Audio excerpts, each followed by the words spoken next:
Peace and blessings. All right, we're gonna check out this book, man, and it was like I just wanted to get some screenshots of it to share with y'all, man. But it's like the more I read it, the more it's just so much valuable information. And like, how are you gonna find a book like this? Look at this title, man. This the title. You read it. I ain't even gonna read it, man. Indians of North America, 1775. The link will be in the description. But man, check this out, man. It's hard to read, man. I don't think they want us to read it.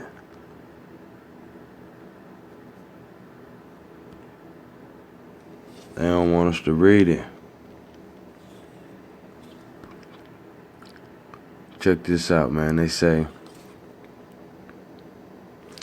they often change the sense of words into a different signification from the natural, exactly after the manner also of the Orientalists. It says,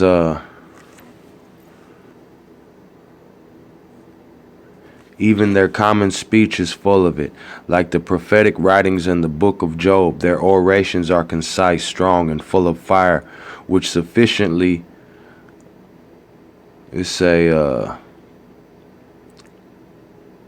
it confuses the wild notion which some have espoused of the North American Indian being pre-Adamites or a separate race of men created for that continent.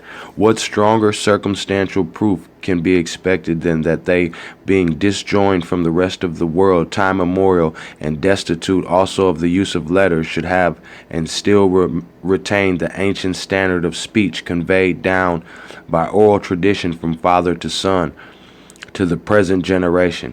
Besides their I don't know that word, something, customs are not singular from the rest of the world. It says beside their purposes, I don't know, customs are not singular from the rest of the world, which probably they would, were they not descended from one and the same common head. Their notices of things are like ours, and their organized structure is the same. In them the soul governs the body according to the common laws of God in the creation of Adam. You know what I'm saying? So he's saying like we the original people. You know what I'm talking about, man? Check this out, bruh. Hold on. I'll just go ahead and read this one. It says, their eyes are small, sharp, and black, and their hair is lank, coarse, and darkish. I never saw any with curled hair, but one in the Chickasaw country, where was also another with red hair. Probably they were a mixture of the French and Indians, romantic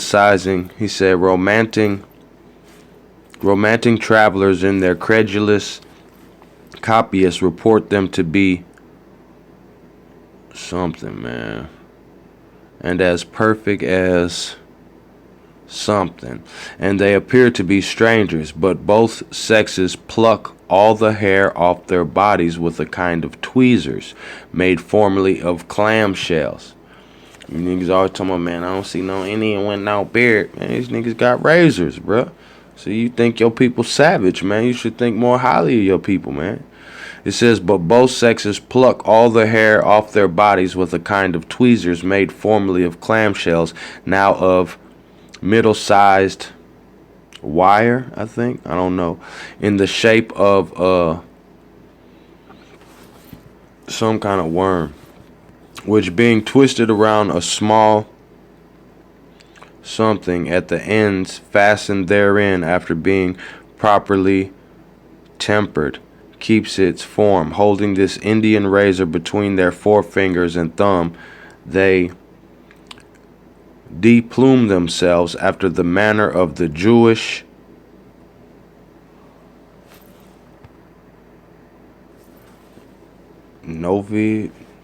Jewish what, man? Y'all put it in the comments.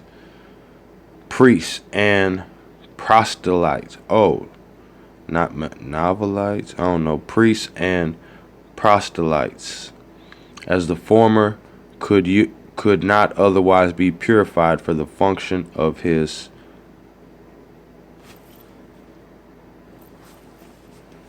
some office, or the latter be admitted to the benefit of religious communion. So basically saying that they purify themselves in the same manner as the Jewish priests.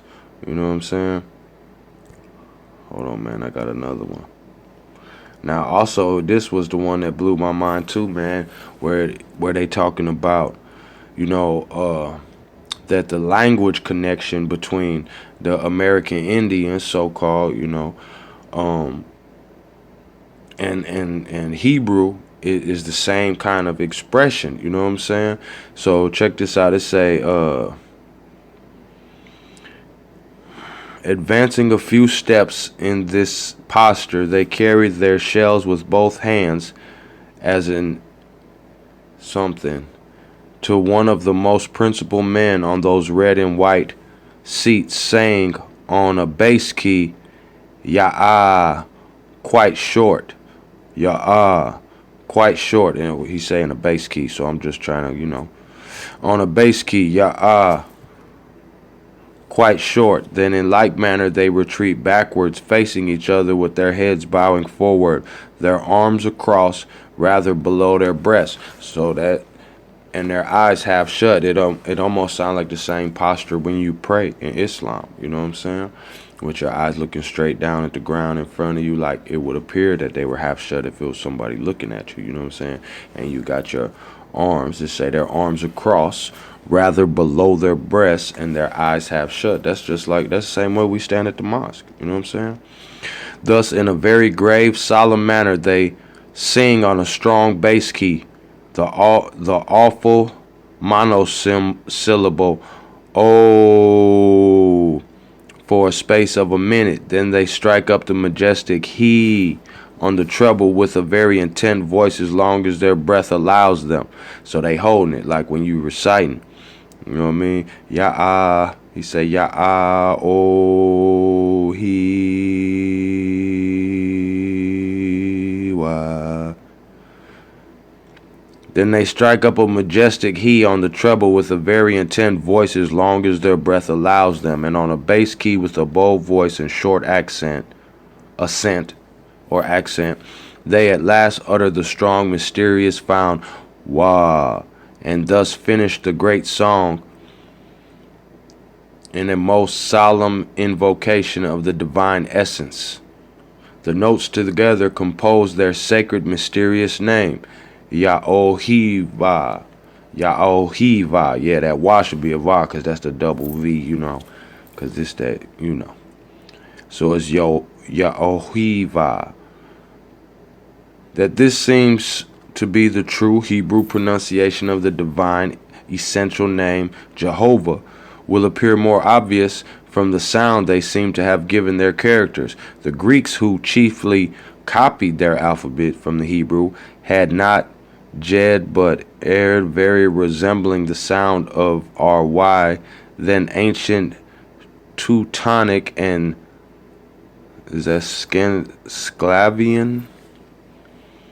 Slavonian dialects have yob as an affirmative and use the consonant W instead of V. The high importance of the subject necessarily would lead these supposed red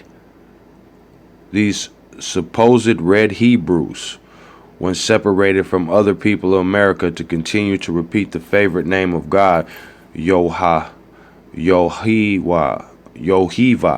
according to the ancient pronunciation. What he just called us, bro? He say these supposed red Hebrews. Red Hebrews, bro. That's what we're going to call this video, man. Contrary to the usage of all the ancient heathen world, the American Indians not only name God by several strong compounded appellatives expressive of many of his divine attributes, but likewise say Yah at the beginning of their religious dances with a bowing posture of body, then sing yo he ha. Now look, he say divine attributes. They express God, and it say in several strong compounded appellatives expressive of many of his divine attributes. Once again, we back at Islam, bro. You know what I'm saying? Like, I'm just keeping it 100 though. This, these the practices. I mean, it's all the Abrahamic religion, so it's in everything. So I ain't even gonna just say Islam. This is what I'm noticing because that's what I was raised in. So whatever you notice, you know what I mean? Based on what you've been taught, put it in the comments. What do you notice that's similar to what you've been taught? Because I'm starting to think everything was taken from us, and this is the source. You know what I'm saying? Like, this is why they didn't want the Indians, so-called Indians, to speak their language. They didn't want us to communicate because this is all oral tradition. You know what I'm talking about? They baffled. It's all oral tradition, no writing. You know what I'm talking about? And he like these red Hebrews. You know what I'm saying? So-called. So I guess people calling us that at this time. 1700s, late 1700s. Ain't that what it is? It say, then they sing you, yo, he, ha, he, and repeat those sacred notes on every religious occasion. I know I ain't saying it right, so just read along. The religious attendants calling to Yah to enable them humbly to supplicate seems to point out to the Hebrew custom of pronouncing it Yah, which likewise signifies the divine essence. It is well known what sacred regard the Jews had to the four-letter divine name, so as scarcely ever to mention it but once a year, when the high priest went into the holy sanctuary at the expiation of sins. Might not the Indians copy from them this sacred invocation? So now they baffle. Like, man, how do they know this? This ain't even a copy. They really doing it. You know what I'm saying? They don't even have no books to study from. So you know that it's being passed down from heart to heart. Now check this out right here.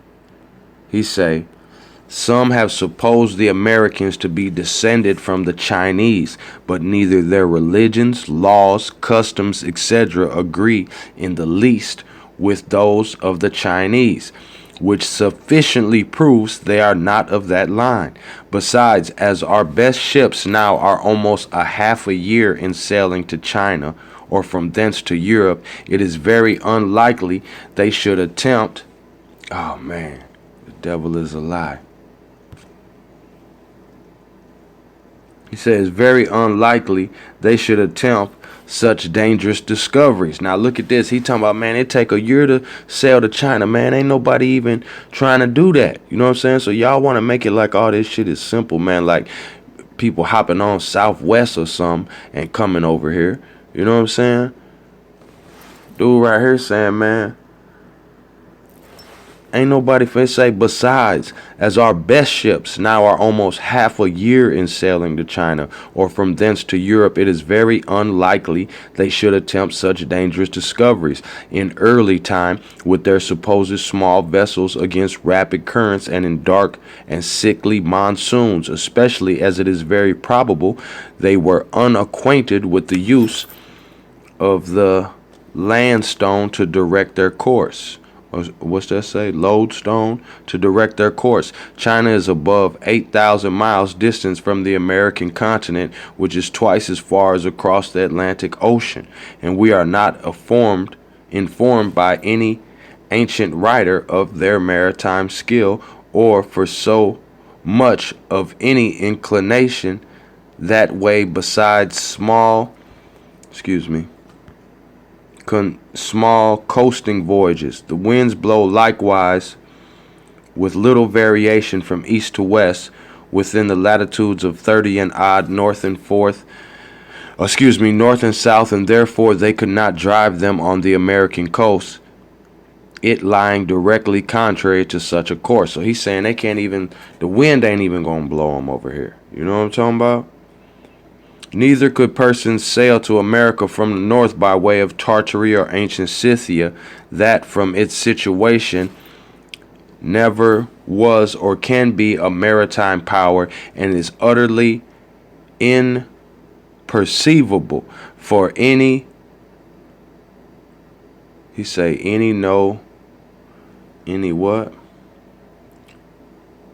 to America by sea from that quarter. Besides, the remaining traces of these religious ceremonies, and civil and marital customs are quite opposite to those like vestiges of the old Scythians. Nor even in the moderate northern climates is it to be seen the least vestige of any ancient stately buildings or any thick settlements, or are said to remain the less healthy regions of Peru and Mexico, as are said to remain in the less healthy regions of Peru and Mexico. Several of the Indian nations assure us they crossed the Mississippi before they made their present northern settlements, which, connected with the former arguments, will sufficiently explode that weak opinion of the American Aborigines being lineally descended from the Tartars or ancient Scythians. So he's saying, he's showing and proving like everybody trying to connect us to somewhere else, or say somebody came over here and conquered us. He say, from the most exact observations I could make in the long time I traded among the American Indians, I was forced to believe them lineally descended from the Israelites. Huh? Message. And we're going to end it on there, man. Because this book is what? 464 pages? Links in the description, man. History of the American Indians. So-called Red Hebrews. Peace and blessings.